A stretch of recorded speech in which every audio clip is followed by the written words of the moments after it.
Hello, guys, and welcome back to another Big Brother review episode. And it's the day after the live eviction. Hallie went home, and I gotta say, it was a shocking eviction. I was actually there in person, and the collective gasp that went around the audience when AJ announced Hallie's name was genuinely shocking. I did not expect this result. Now, before we get into this episode, I just want to say thank you guys very, very much for the support on these videos. If you're liking what you're seeing, make sure to like, comment, and subscribe. Do all that YouTube stuff. And yeah, basically just give me any indication that you're enjoying what you're seeing. Before I get into the episode's sort of events and dramas, I want to talk a little bit about my experience at the live eviction. It was actually really, really fun. We queued for a couple of hours just to make sure that we got in. Once we were in there, they made us put our phones in like magnetically sealed bags, which was fine. We were without phones from about 7 till about 10:30, which isn't ideal, I know, but it's the way things are, it's the way things have to be, and it's a small price to pay in order to experience the live eviction as it is. There was AJ and Will were really, really lovely. They were interacting with the crowd, talking to some people, sort of going round. They had their little team on standby. It was really, really lovely just to see how everything works, because when you're at home you don't really appreciate all the work that goes into it, but when you're there you're seeing it live and you're like, oh wow, this is actually quite crazy. This is really well put together. It was also really nice to be around other Big Brother fans, because obviously we were all reacting to what we were seeing in the episode, and we were all having like little conversations about what was happening as well. So yeah, overall a really, really good experience, and I may or may not have started a few get pulled out chants, which I know is quite hypocritical of me because I kind of shat on the Kerry ones last week, but I don't know. It's once you're in there and you're kind of in the crowd, it feels rude not to shout. Do you know what I mean? The episode started again with another discussion around people abusing food, and it's getting to the point now where I'm really struggling to defend Trish, because they're on a basic budget. They don't have a lot of food, and Dylan comes in and asks, "Oh, who's been cooking?" And Kerry goes, "Oh, I'm pretty sure Trish was cooking some chicken last night at like 2 a.m. Trish, you can't keep cooking stuff at 2 a.m. You're not in your own house. Everyone's got to share this food." And like Dylan was like, "Well, she had 2 bits of chicken yesterday, 2 bits of chicken last night. That's 4 bits of chicken. That's two people's portions." And I understand why he's being so strict on food, because they're on a basic budget. They haven't got a lot of food, and they want to make sure that they don't run out of food before the next shopping task, which isn't going to happen until Sunday. And this was technically Thursday. So I can understand the frustration, and I can understand also that if Trish wants to eat, you want to eat, and like I would be like that as well. But I don't know. I don't think anyone's really telling her that. They mentioned it once. Oh, don't cook pork chops or like lamb chops at night. But like aside from that, they're not really having this discussion with her. Dylan's just kind of airing his frustrations to other people and then acting pissed off with her. And it's just the whole thing seems a bit off. And I mean, we were all sitting in the audience thinking that Dylan was going to go home, because we we like Dylan, but we prefer the other two. Is was our thinking. So like it was a bit weird that they decided to air this and people were still not voting to evict him. Very interesting indeed. One of the best parts of the episode was when they invited Dylan, Hallie, and Trish into the diary room and sort of got them to speak about how much this experience means to them and how they feel like they're representing communities.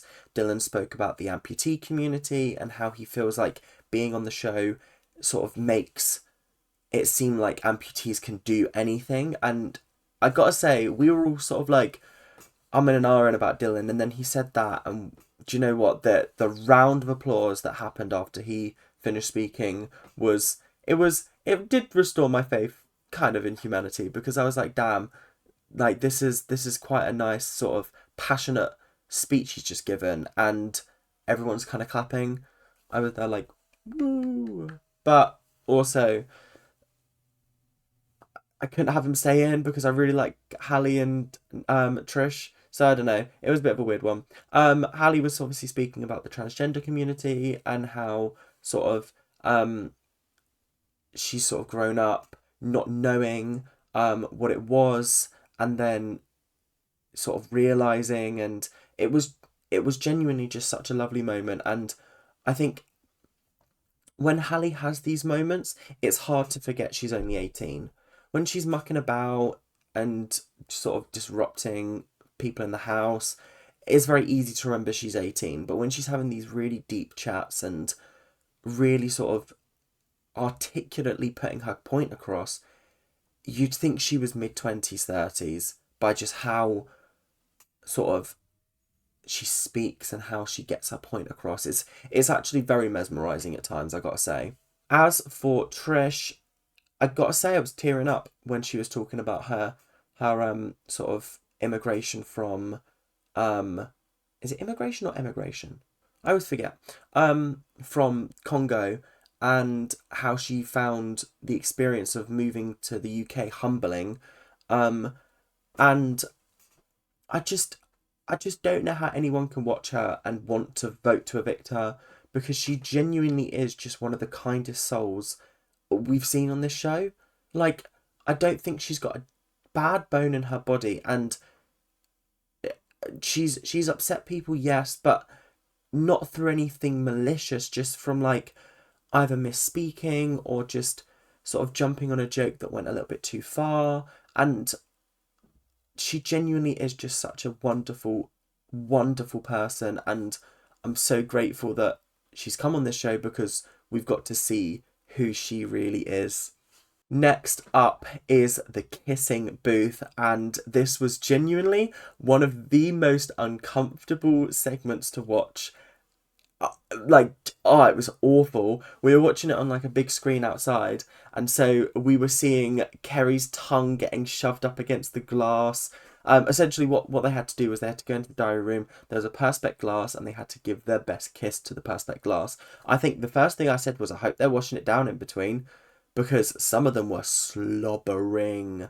I mean, Paul started to like take off his clothes, and like really it was just a bit foul is what it was. It wasn't enjoyable to watch.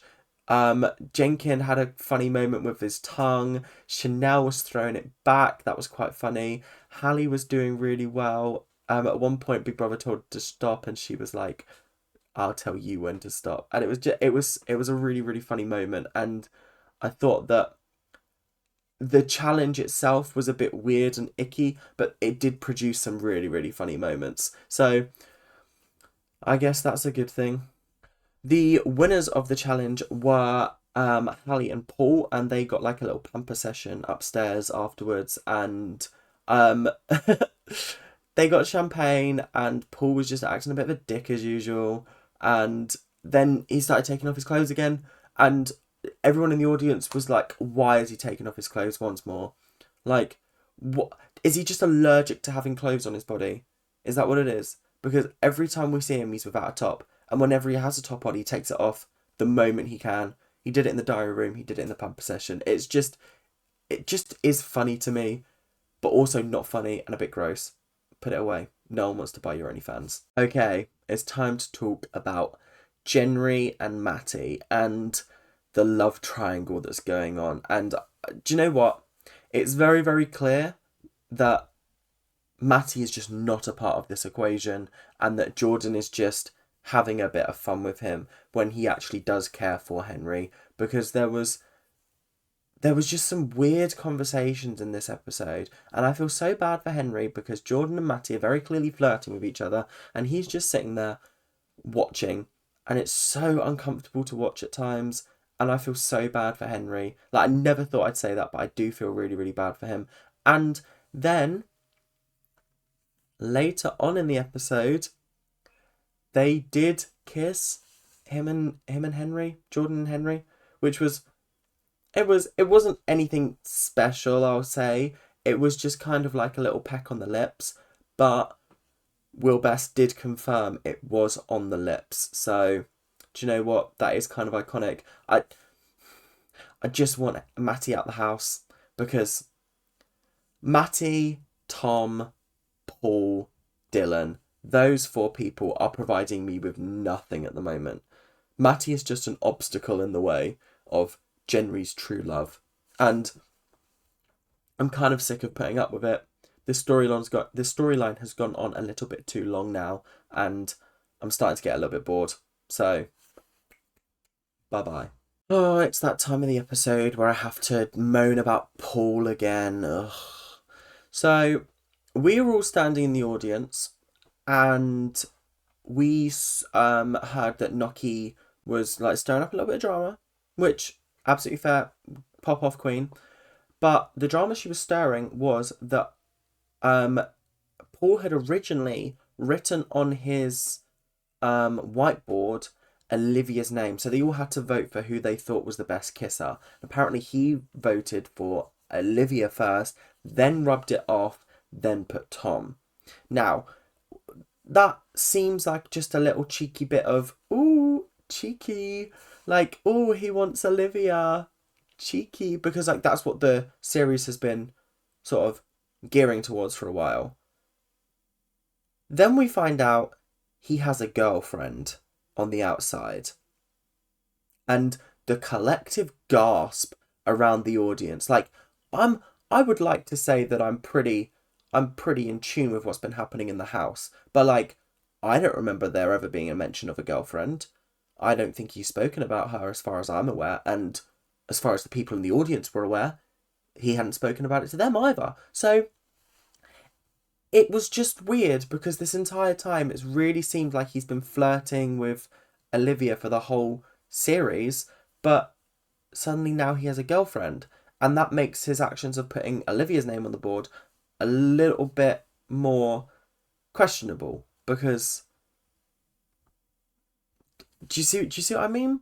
It's just weird. And then he was like, I can't believe Noki's stirring drama, and I was like, well, no, she does bring up a valid point, and I think at this point Paul just has a bit of a problem with Noki, and it's starting to become a little bit like a vendetta. Like, he won't stop chatting about her. Like, I think he spoke to Chanel about her, Hallie about her, Olivia about her. Like, he's actually obsessed with just, why is she always this? Why is she always that? I did like that at one point in the episode there were subtitles for what Paul was saying, because it really did help me understand. But I just thought, are you being serious? Do you really not understand what's going on? Bit odd. Little bit odd that we haven't heard about this girlfriend until it's mattered. So I just want to talk about Noki for a second, because there's a lot of stuff that isn't really gelling with me currently. I think she's a lovely person, but when people are talking to her, it never seems like she has anything other than a perfect response. And by that I mean, she's obviously grown up in the pageantry industry, or she's been very heavily involved in pageantry because she's won Miss UK or whatever it was called. And so she almost has this very articulate, eloquent way of talking that isn't quite as sort of spontaneous as some other people. Like, Trish has a very articulate way of talking, but it feels spontaneous. It feels like the thoughts are running through her head and out of her mouth. Whereas with Noki, it feels like she's almost spoken about it in her head beforehand, and now she's reeling off a script. And that is exactly what Henry, Jordan and Trish were talking about outside. When they were doing like their, what we're most proud of, Noki was asked, and her biggest achievement was winning the pageant, which 100%, that is a huge achievement, and I will not take that away from her. However, I still know nothing else about you. All I know is that you've won a pageant, and I I mean, this was spoken about on Late and Live. I'll admit I haven't seen most of Late and Live. I've seen bits and pieces, things on Twitter, because I got in very late last night and I didn't fancy watching it. So I won't be able to do my usual Hallie roundup. I'll probably leave that for Sunday's episode, or Monday by the time you guys watch it. But at one point, Hallie admitted that Noki has told her that she just wants brand deals out of Big Brother, which really, really makes sense from what we're seeing, because all we're seeing is like a perfect, poised sort of image of herself, that she doesn't want to get into any controversy, she doesn't want to cause any trouble, she's sticking up for what she believes is right, because that's what she thinks will get her a brand deal out of this. And it's getting a little bit fake now, and it's starting to sort of not seem as genuine. And I think the other housemates are starting to really pick up on that as well. Before I jump into the iconic quotes and moments, I just want to talk a little bit about Hallie's eviction. It did come as a shock to pretty much everyone in the audience. Most of the audience was booing for Dylan, which I thought was a little bit strong. I don't think Dylan's done anything particularly bad. It's just a case of, out of those three, he was the one people wanted to go the most. So it's difficult, because I think, unfortunately, there is a very obvious reason why Hallie was evicted, and I think it's wrong, but I think it's naive to ignore that. She was a very, very entertaining housemate, but it's sad that sort of who she is was the reason why she was evicted, potentially, rather than necessarily what she's done in the house. Because when you've got three people up on the chopping block, you've got Trish, lovely person, brings like interesting stuff to the house. Hallie, bit of a controversial figure, however, very entertaining at times. Sometimes she can be a bit of a little nightmare, but anyway. And then you've got Dylan, who only this week has really started sharing his opinions, giving us some personality, and not really giving us much else. So it's difficult to sort of decide out of the three of them, well, out of Hallie and Dylan, who should go, because Hallie's causing trouble for the housemates. Yes, some of her actions have not been great. However, Dylan's not exactly the most interesting person. So, like, he has his moments. He has some really, really lovely moments. But then he just gets a little bit too protective over the food in the kitchen, which I understand, because you've got limited food. And I gotta say, he's very, very good at budgeting, which wouldn't have expected.